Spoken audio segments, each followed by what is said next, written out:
Özelleşme çeki olan ve olmayan bacılar ve kardeşler dikkatle kulak asın ve paylaşın. Heç kim 30 yıl müddət saxladığı miras əmlak payı olan özləşdirmə çeklərini qara bazara satmasın. Dostlar, deputatlara yazılan şikayətlər öz bəhrəsini verir. Artıq 3 aydır mətbuata ondan çox yapıcı deputat olmaqla 35'ten çox deputat sizin haqlarınızın və hüquqlarınızın müdafiəsi və bərpası üçün hökumətə çağrışlar edirlər. Milli Məclisdə 104 deputat var. Əgər deputatların hamısına müraciətlər etsək, onların hamısının ədalətli fikir söyləyəcəklərinə inanırıq. Əgər 2022-23-cü illərdə elmi praktik olaraq ondan çox hüquqşünas alim yazıb sübut edibsə və bugün deputatlar da dəfələrlə deyirlərsə ki, özəlləşdirmə çeklərinizi satmayın, Cənab Prezident və Ulu Öndərin imzaladığı konstitusiya və qanunlara, dövlətçiliyimizə inanmaq lazımdır. Qanunla bu sizin mülkiyyət hüququnuzdur. Miras əmlak payınızdır. Konstitusiyaya əsasən sonradan qəbul olunan heç bir fərman, hətta heç bir qanun əvvəlcədən kompensasiya ödənilmədən bu mülkiyyət hüququnu heç vaxt sizin əlinizdən ala bilməzlər. Siz kimə inanırsınız ki, indi özəlləşmə paylarını satırsınız, payınızı satırsınız? Sizi aldadan insanlar korrupsiyoner Ramiz Mehdiyevin prezident administrasiyasında, komandasında və nazirlərində olan oliqarx məmurlara qulluq edirlər. Bu səbəbdən də özəlləşmə 16 ildir çeklərsiz aparılır. Dostlar, xahiş edirəm, diqqətlə qulaq asın.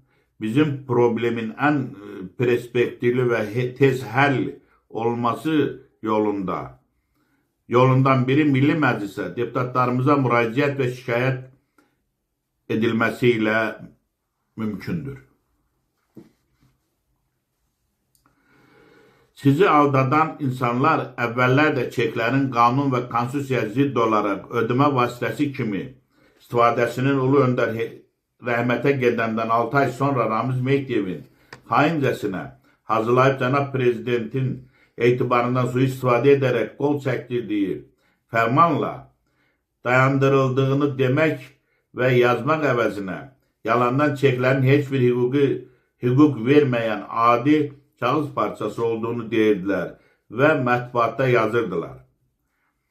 Hətta müxalifətdə və iqtidarda olan bəzi hüquqşünaslar, iqtisadçılar da ya bilərəkdən ya da savadsız və cahil olduqlarından başa düşmədən qara bazara qulluq edirlər.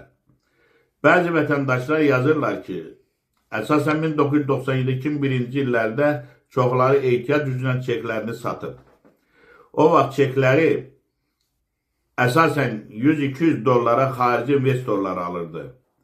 Və hesab edək ki, pulsuz pay torpağı alıb Bakıya kənddən gələn savadsız və məlumatsız insan kimlərə saldanaraq heç 100 dollara yox, dollara da yox, ən ucuz qiymətə 10 dollara o vaxtki qiymətə 1 qram 999 əyyar təmiz qızıla satıb.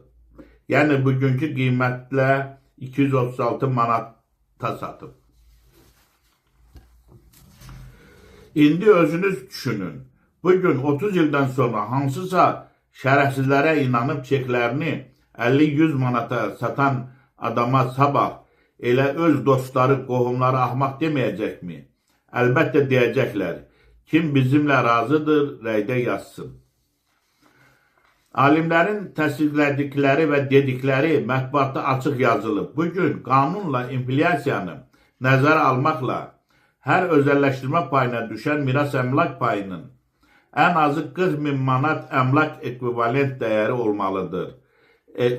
Çeklərinizi satmayın. Dostlar, mətbuatda sizi dəstəkləyən deputatların sayı və çağrışları çoxaldıqca tezliklə Cənab Prezidentə düzgün məlumatlar çatdırılacaq və o da atası Ulu Öndər Heydər Əliyevin xalqa qanunla vəd etdiyi miras əmlak paylarınızı ədaləti tez bir zamanda bərpa edəcək. Əgər hər bir vətəndaşın bütün mətbuat deputatlara, hər bir vətəndaşın bütün deputatlara, o cümlədən Milli Məclisin sədrinin müavinlərinə və komitə sədrlərinə müraciət etmək hüququ var. Yəni siz bir neçə deputata müraciət edə bilərsiniz və bütün deputatların köməkçiləri ilə telefonla zəng edib danışa bilərsiniz.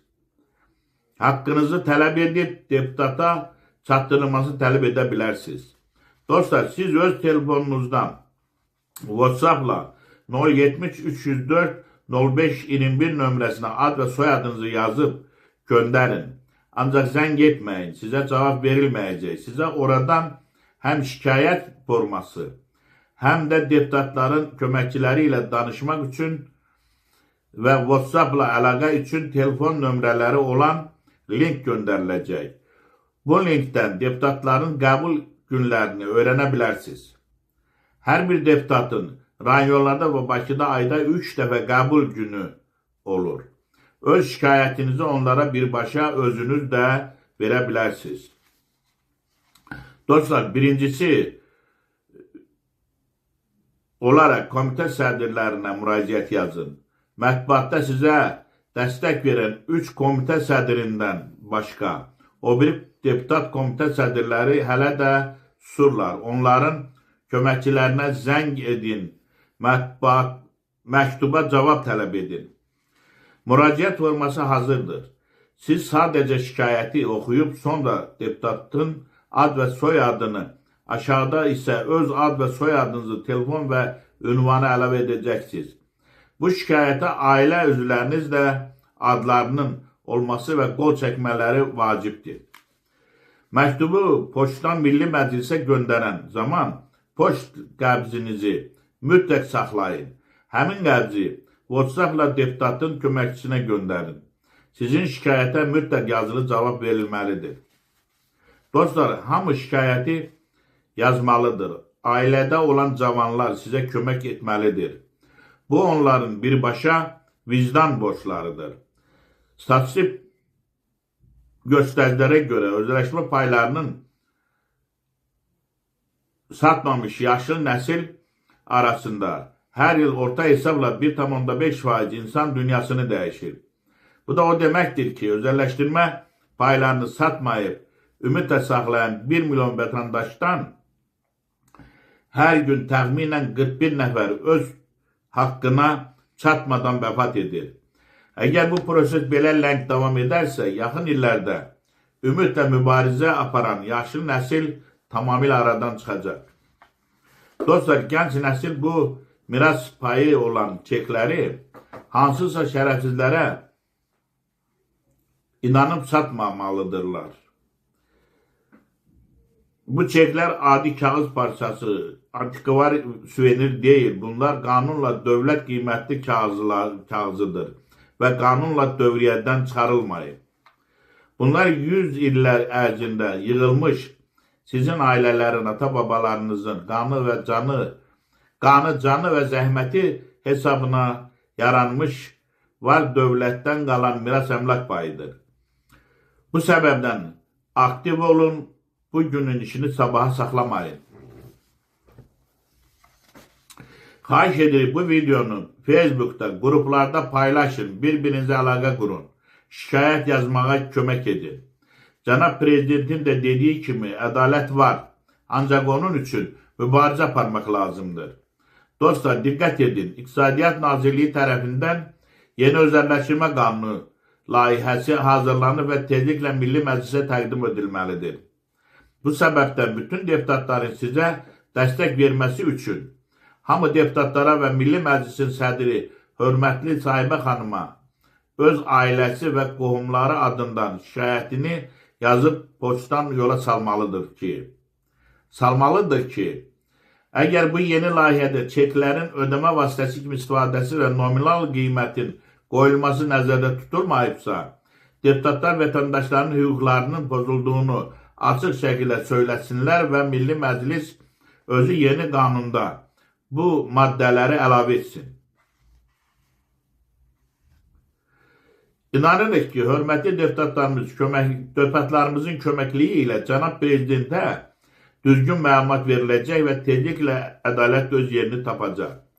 Dostlar, xalqı dəstəkləyən bu deputatların adlarını bilin və yerdə qalan bütün deputatlara, xüsusən komitə sədrləri, Milli Məclisin sədri Sahibə xanıma şikayət yazın. Ondan çox Yeni Azərbaycan Partiyasından olan deputatlar, Profesör Anar İskəndərov, Vüqar İskəndərov, Səyyad Aran, Nəsib Məhəmməliyev, Aydın Mirzəzadə, İlham Məmmədov, Əziz Ələkbərov, Sevinç Fətəliyeva, Elman Nəsirov, Tahir Rızayev, Aydın Hüseynov, Elman Məmmədov, Ceyhun Məmmədov.